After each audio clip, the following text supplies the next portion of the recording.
जय जगन्नाथ संग मैंने आम वर्तमान सप्तशଯ୍ୟା पहुँचलु आसिकी ये ढेंकानाल जिलार अवस्थित ओडिशार ढेंकानाल जिला पाखापाखि ढेंकानाल टाउन 11 किलोमीटर हम। ये देखो तो आम एंट्री पॉइंट रे पहुँच गलु। एबे ओडिशा टूरिज्म पक्षर काफ़ी डेवलपमेंट अच्छी जगार नुआ नुआ देखो तो अपन ये बोर्ड भी लगी जाइए। काफ़ी अच्छा डेवलपमेंट अच्छी पार्किंग पाई प्लस बसिया पाई। एठी सामने मंदिर भी अच्छी। देखु एठी हमको गाड़ी ऊपर आसिया 50 टंका नेले। ये देखो तो आम सप्तशଯ୍ୟାର एंट्री पॉइंट रे पहुँचलु पूरा घाटी देकी।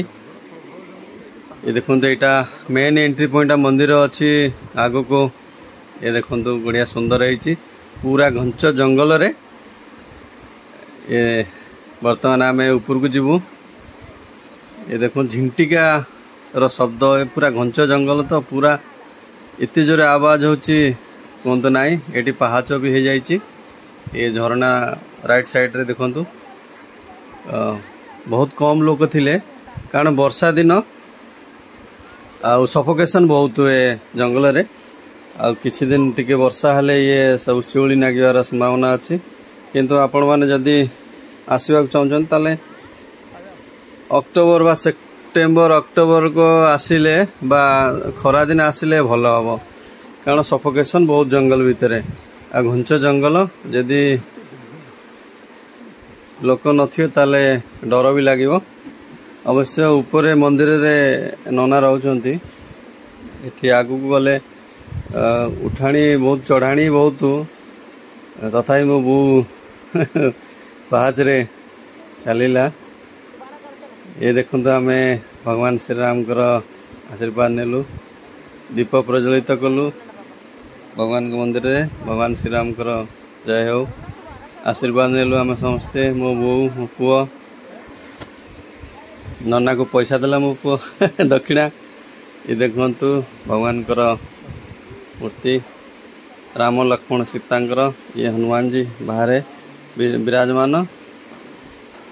ये देखु एक्चुअली सप्तशଯ୍ୟା बहुत दिन गोटे इच्छा थिला। जत आम पाठ पढ़ुलु से बहुत क्रेज थिला कि आम सप्तशଯ୍ୟା जीवु सेठी पिकनिक बनैबू कपिलास मंदिर एवं बुली सप्तशଯ୍ୟାର पिकनिक बनल से क्रेजटा बहुत थिला। से आम जिते पाठ पढ़ुलु बा स्कूलिंग करूँ कॉलेज रे भी थिला बहुत क्रेज से जहाँकि आज मोर पूरण है सप्तशଯ୍ୟା आसवार।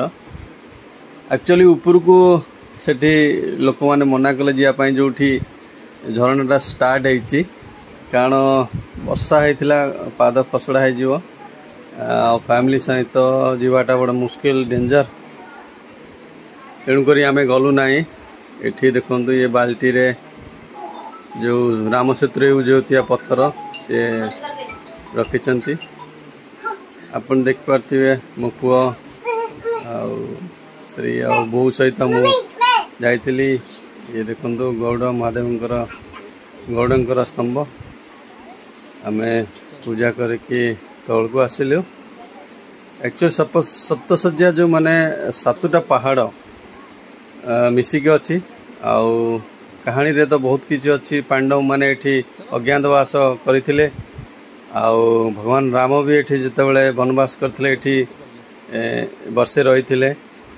आ भितरे स्टोरी पुराना स्टोरी यही पौराणिक स्टोरी यही अच्छी। ये देखो गुंडीच मूषा गुड़ा केड़े केड़े बड़ बड़ कारण घुंच जंगल यहाँ प्राकृतिक सौंदर्य बहुत प्रसिद्ध। जी नेचर लवर से बहुत भल लगे आमको भी बहुत भल लगला। किंतु सफोकेशन बहुत थिला वर्षा हवा द्वारा।